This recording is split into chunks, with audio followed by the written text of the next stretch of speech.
Ever wonder how we got from this to this to this? Well, it all started on September 17, 1920, in Canton, Ohio. Owners of existing pro football teams met to form the APFA, the foundation stone of NFL.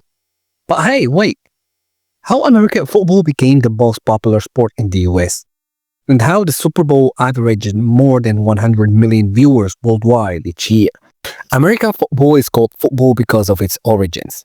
It can be traced back to the English game of rugby, where a player could use their feet to kick a ball or carry the ball over a goal line. In its earliest versions, football had almost no rules. Players would do whatever they could to get the ball to the line. But over time, as football started getting more popular, rules were added and refined. Things like the line of scrimmage, the four down concept, and of course the forward pass were all added as football evolved into the sport we know today. The first official football game was played in New Jersey in 1869 between Rutgers University and its neighbor, Princeton University. These two universities would go on to become part of college football's Ivy League. In 1920, the American Professional Football Association was formed and included 10 teams from 4 different states. 2 years later, it was reorganized and called the National Football League. Only 2 teams from the original league are still currently in the NFL. The Decatur Stylus, who are now the Chicago Bears, and the Chicago Cardinals, who are now the Arizona Cardinals. Football started to become even more popular in the season leading up to the 1958 NFL Championship game between the Baltimore Colts and the New York Giants. This game is often referred to as the greatest game ever played by many people. It was seen by millions of television viewers and had a major impact on the sport's popularity. By 1960, football was the most popular sport in the United States.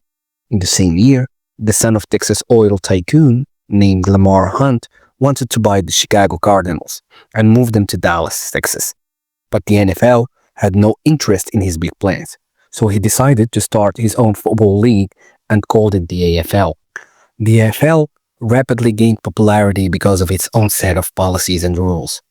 Some of these include an increased regular season schedule, a more colorful style of team uniforms that included players' last name on the back of their jerseys, and the sharing of ticket and television revenue between the home and visiting teams. Since football was becoming so popular, many cities jumped on the chance of having a football team of their own. By opening day of their first game, this new called American Football League had 8 major cities competing for the AFL championship title. The AFL was known for picking players from small universities, which the NFL largely ignored. The AFL also signed NFL rejects. Many of those players who the NFL gave up on ended up becoming football superstars. The AFL also had a flashier, more exciting style of play. AFL players were known for throwing the ball way down the field for big, exciting, fast style of plays. At first, the NFL ignored the AFL. They figured that nobody wanted to watch this new, fast-moving, flashy football league full of NFL rejects who had something to prove. Well, they were so wrong. The AFL became so popular that competition to sign football players into the NFL or AFL heated up. In 1965, the AFL's New York Jets signed rookie quarterback Joe Namath to a $437,000 contract and made him the highest paid player in both leagues. Although multi-million-dollar player contracts are common today, back in the 1960s, $437,000 was big money. Fearful that the AFL would take the popularity throne of the NFL representatives started talks for a merger between the two leagues. And in 1970, both leagues merged to become what is now called the NFL. The NFL is now divided into 2 conferences, the National Football Conference and the American Football Conference. Each conference maintains its own schedule and has their own championship game. Then, each conference champion goes on to play the other in the famous Super Bowl. The popularity of American football has increased so much that the NFL has held international games in the United Kingdom, Mexico, and Canada.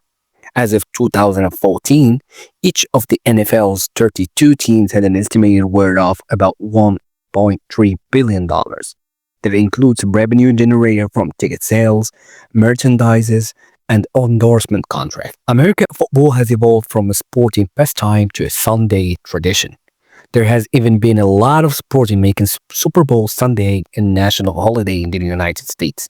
So now that you know a little bit about the history of football, get out your foam finger, put on your cheese head, and let's get ready for Super Bowl 59 with the reigning champs, Kansas City Chiefs, taking on the Philadelphia Eagles.